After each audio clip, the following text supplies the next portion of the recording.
Hello అండి అందరికీ welcome back to my channel. ఈరోజు పాప మధ్యాహ్నం జ్యోతి ఎపిసోడ్ ఏమైంది ఈరోజు మనం తెలుసుకుందాం. సీను ఫోన్ చేయడంతో ఆనంది వాళ్ళ తమ్ముడు దగ్గరికి వస్తుంది.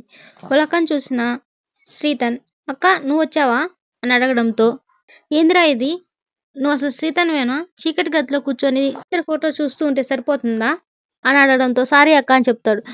సరే ముందు మనం బయట వెళ్ళి మాట్లాడదాం పదా అని చెప్పి శ్రీతన్ని బయటకు తీసుకొచ్చేసిన ఆనంది. చీకట్లో బతకనికి అలవాటు పడినట్టున్నావు, అందుకే వెలుగుని చూడలేకపోతున్నావు. ఇప్పుడే బయటకు వచ్చాను కదా, అందుకే అలా ఉన్నానులే. ఎన్నాళ్ళు ప్రేమించామన్నది కాదు, ఎంతలా అన్నది ప్రేమించామన్నదే ముఖ్యం శ్రీతన్. కానీ ఎలా ప్రేమించామన్నది కూడా ముఖ్యమే కదా తమ్ముడు. బాధ్యత లేని ప్రేమ నీకు కూడా ఆనందాన్ని ఇవ్వదు.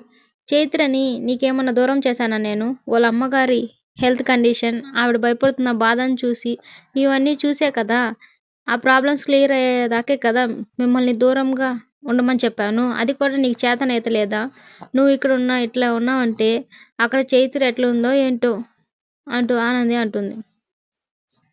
చూడు తమ్ముడు, మనం ప్రేమ మనల్ని బాధ పెట్టినా తప్పులేదు, కానీ ఎందుకంటే గది మనం కోరి తెచ్చుకున్నదే. కానీ ఇతరులను మాత్రం బాధ పెట్టకూడదు. మన కన్నుల్ని ముఖ్యంగా. మన ప్రేమ వల్ల ఎప్పుడూ బాధ పెట్టకూడదు. రాత్రి ముందు తాగిపోయినావంట సీను చెప్పినాడు నాకు. గది చెప్పగానే ఉరుక్కుంటూ వచ్చినా నేను ఇప్పుడు అని ఆనంద్ శ్రీతన్కి చెప్తుంది. మనిషిని గొప్పోడిని చేసే ప్రేమ గొప్పదవుతుందిరా, కానీ తాగుబోతు అయితే గొప్పదవుతుందా? తాగి ప్రేమని పరువు తీయొద్దు. ప్రేమను దూరం తట్టుకోవడానికి మందొక్కటే దారైతే ఆడవాళ్ళు కూడా తాగుతారా? లే కదా. నాకు చేత దూరం అయిపోతుందని భయమేస్తుంది, అందుకే అలా చేశానులే అని చెప్పడంతో, ఇదంతా చాటుగా వాళ్ళ చిన్న గ్రాని వింటుంది.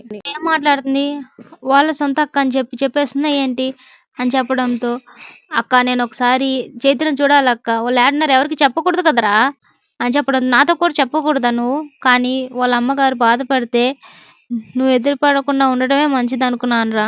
కానీ ఒకసారి వెళ్దాం అక్క, ప్లీజ్ అక్క అని అడగడంతో ఆనందిని సరే అయితే పద వెళ్దాం అని చెప్పి బయలుదేరుతుండగా మధ్యలో సీను కనిపిస్తే సీనుని కూడా తీసుకొని చైత్ర వాళ్ళ ఇంటికి బయలుదేరుతారు. ఇదంతా గమనించిన జీవన వాళ్ళ చిన్నగ్రాని వెంటనే ఇదంతా జీవనకు చెప్పాలని జీవనకు ఫోన్ చేస్తుంది.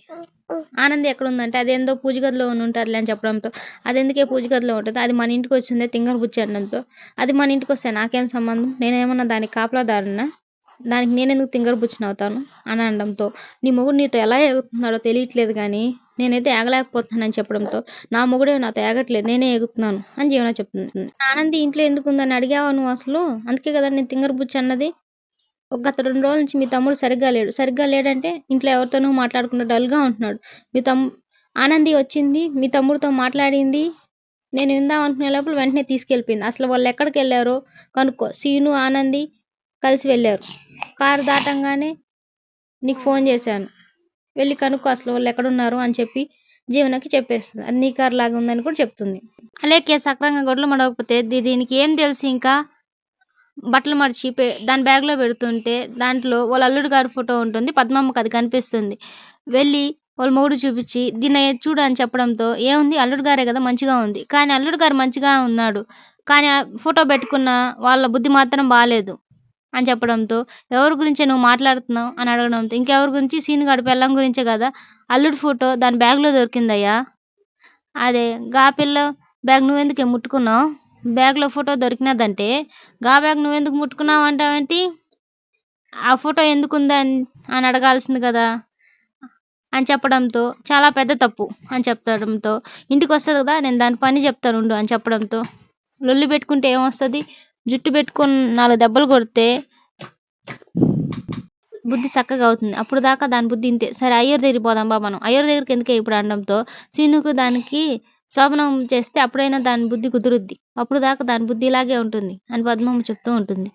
అలేఖ్యకి మన అల్లుడు గారి మీద ఎందుకు మోజుంది, అల్లుడు గారు బిడ్డకే ముందు శోభనం అవ్వలేదు కాబట్టి మనం ముందు అలేఖ్యకి శోభనం జరిపించాల్సి, మన బిడ్డకు శోభనం జరిపిస్తే అప్పుడు అలేఖ్యకి మోజు తీరిపోతుంది. అవునయ్యా నువ్వు చెప్పిందే నిజం, ముందు అయ్యర్ దగ్గరికి పోయి అట్నుంచి సునందమ్మ గారి ఇంటికి పోదాం పద పద్మ అని చెప్పడంతో, అవునయ్యా మన ఇంట్లో జరుపుకుందాం అని చెప్దాం అనడంతో, ఇక్కడ అలేఖ్య ఉంది కదా, అలేఖ్య ముందే జరిగితే అప్పుడు మన అల్లుడు గారి మీద ఉన్న మోజు తీరిపోతున్నాయా అని చెప్పడంతో, సరే అలేఖ్యకి సీనుకు కూడా శోభనం జరిపిద్దాంలే అని చెప్పి ఇద్దరు మాట్లాడుకొని గురువుగారి దగ్గరికి బయలుదేరుతారు. ఇప్పుడు నిన్ను తీసుకెళ్తే ఆవిడ నన్ను అసలు ఎలా చూసిందో తెలుసా? ఎవరికి చెప్పొద్దంటే నీకు చెప్పాను అనుకుంటూ ఉంటుంది. అయితే నేను ఆ ఇంటికి శత్రువు నా అక్క అని అడగడంతో ఇప్పుడు నువ్వు శత్రువు లెక్కే అని సీను అంటాడు. ఆవిడ చాలా గుబులుగా ఉంది అని చెప్పి సీను చెప్పడంతో అవును, ఆ కేసు నుంచి బయటపడితే నేనే అడుగుతాను అని ఆనంది చెప్తుంది. ఈ ఇంట్లో విషయం ఎవరికి తెలియకూడదు అని ఆనంది అందరికి చెప్తూ ఉండగా తెలిసిపోయింది అమ్మాడి అని చెప్పి సీను చెప్తుంది. ఏం తెలిసిపోయింది? అదిగో జీవన వాళ్ళు మనల్ని ఫాలో అవుతున్నారు అని చెప్పడంతో ఆనంది కూడా వెనక్కి తిరిగి చూస్తుంది. చూస్తే దాంట్లో అలేకే కూడా ఉంది సీను అని చెప్పడంతో అవునమ్మాడి నేను చూశాను అని చెప్పి వీళ్ళు ఆ కార్ని ఫాలో చేస్తూ ఉండగా సీను మధ్యలో దిగిపోయి మీరు బయలుదేరండి, మీరు వెళ్ళండి, నేను రాను అక్కడికి అని చెప్పి సీను చెప్తాడు. సీను దిగిపోతాడు. దిగి అలేకే వాళ్ళకి ఎదురుపడతాడు. మీరు ఎక్కడికి పోతున్నారు అని సీను అడగడంతో మేము షాపింగ్కి పోతున్నాం, నువ్వేంటి ఇక్కడ అనడంతో నేను బైక్ రిపేర్ చేయడానికి వచ్చాను, మీరెందుకు ఆగారు ఇక్కడ అనడంతో మేము ఊరికే ఆగాము, నేను ఊరికే ఆగాను అని చెప్పి సీను వాళ్ళ దారి మళ్ళించి అలేకేని సీనుతో పాటు తీసుకెళ్ళిపోతాడు. సింహాద్రి పద్మమ్మలు ఆనంది వాళ్ళ ఇంటికి వచ్చేసారు. బిడ్డకి పెళ్లి చేసేటప్పుడు ప్రతి నాన్న ఏమనుకుంటారో తెలుసా సారు? మంచి భర్తనే కాదు మంచి అత్తమామను కూడా మా బిడ్డకి ఇవ్వాలి అని కోరుకుంటారు. అలాంటి అత్తమామ నా బిడ్డకు వచ్చారు, నాకు చాలా సంతోషం అని అంటారు. మా బిడ్డ రాత ఎల్లమ్మ మంచిగా రాసిందమ్మా, మీ అటువంటి అత్తమామ దొరికారు అని చెప్పి పద్మమ్మ చెప్తుంది. ఆడపిల్ల తల్లిగా మీరెలా అనుకుంటారో మేము కూడా అలాగే అనుకుంటాం సింహాద్రి, మాకు మంచి కోడలు వచ్చిందని. ఆస్తులు మాత్రమే మంచితనానికి కొలమాను కాదు, అది మిమ్మల్ని చూసి తెలుసుకోవచ్చు అని సింహాద్రి చెప్తారు. మా మీద మీ అభిమానం ఎప్పుడు ఇట్లానే ఉండాలి. ఆనంది ఇలాంటి మంచి అమ్మాయి మా ఇంటి కోడలు అయింది, తనలో ఉన్న సంస్కారం నీ పెంపకంలోంచే వచ్చింది సింహాద్రి అని సునంద చెప్తుంది. ఎప్పుడు తనని అపార్థం చేసుకున్నా లేకపోయినా తన మీద కోపం తెచ్చుకున్నా అన్నీ సహనంగా ఓపికగా సమాధానం చెప్తుంది. అసలు మొన్న కోర్టు కేసులో కూడా అదే జరిగింది. ఫస్ట్ మేమందరం ఫైన్ కట్టక తప్పదనుకున్నాం, కానీ ఆనంది ఓటమిని ఒప్పుకోలేదు. హైకోర్టులో అపీల్ చేసి సాక్ష్యాలు సంపాదించి గెలిచింది. కష్టం వచ్చిందని తలదించుకున్న చోటే మళ్ళీ కేసు గెలిచి తలెత్తుకునేలా చేసింది సారు. గందుకే అందరి గురించి ఆలోచించే ఆ మనిషి గురించి మనం కూడా కొద్దిగా ఆలోచిద్దాం సారు అని సునంద వాళ్ళకి చెప్తాడు సింహాద్రి. అంటే పద్మమ్మ మిమ్మల్ని అడగకుండా మేము ఒక పని చేసామని చెప్తే ఏం చేశారు అని సునంద అడగగానే శోభనానికి ముహూర్తం పెట్టించాం మేము. అమ్మ అలా కాదమ్మా సారు, రేపు మంచి రోజు అంట సారు, రేపు రాత్రికి కార్యక్రమం జరిపించమని పూజారి గారు జరిపించమన్నారు అని సునంద వాళ్ళకి చెప్తారు. విన్న సునంద శుభవార్త చెప్పారు అంటూ చెప్తుంది. నేను వెంటనే దానికి కావలసిన ఏర్పాట్లను చేయిస్తాను. అమ్మ అదేం అవసరం లేదమ్మా అని అనడంతో ఎందుకమ్మా? ఈ పాల ఆ కార్యక్రమం మా ఇంటి తాను పెట్టాలనుకుంటున్నామమ్మా అని పద్మమ్మ చెప్పడంతో మీ ఇంటి దగ్గర అని సునంద అడుగుతుంది. అవునమ్మా, ఏదో గ్రహణం పట్టినట్టు వాళ్ళని కలపాలన్న ప్రతిసారి ఏదో ఒక గండం వస్తూనే ఉంది. గందుకే ఈ పాలి ఎటువంటి గండం లేకూడదని మా ఇంటి తాను పెట్టినానమ్మా అని చెప్పడంతో అసలు సమస్య మొదలైందే కదా అక్కడ అంటూ సునంద అంటుంది. ఇక్కడ కూడా అనుకున్నప్పుడు ఏం జరగలేదు కదా సునంద అని వాళ్ళ ఆయన అంటాడు. వాళ్ళకు మంచి ఆలోచనతో ముందుకొచ్చారు. నిజానికి మనకి వాళ్ళకి కబురు పంపి మాట్లాడాల్సిన విషయం ఇది. అమ్మా మీకు ఇష్టమైతేనే మా ఇంటి దగ్గర పెడదామమ్మా అని పద్మమ్మ చెప్తుంది. లేకుంటే ఈడనే పెట్టండి అని చెప్తడంతో సునంద కార్యక్రమం ఎక్కడ జరిపించాలన్న దాని గురించి మేము ఆలోచించలేదు పద్మమ్మ,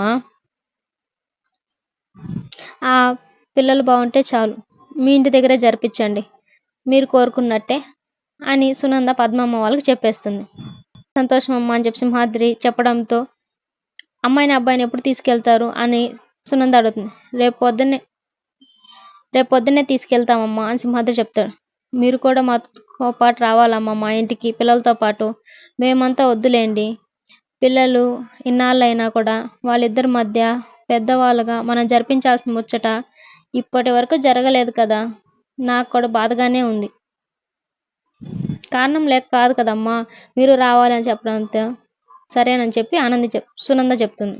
ఆనంది శ్రీతను కలిసి చైత్ర వాళ్ళ ఇంటికి వెళ్తారు. ఎలా ఉన్నారు, ఎలా ఉంది అని అడగడంతో ఇప్పుడే జ్వరం వచ్చింది, నా కూతురికి రావద్దని శ్రీతన్ని ఆపేస్తాడు. చైత్ర అంటూ లేపుతూ చైత్ర నీకు జ్వరం వచ్చిందా, ఇప్పుడు ఎలా ఉన్నావు అని చెప్పి శ్రీతన్ పలకరిస్తాడు.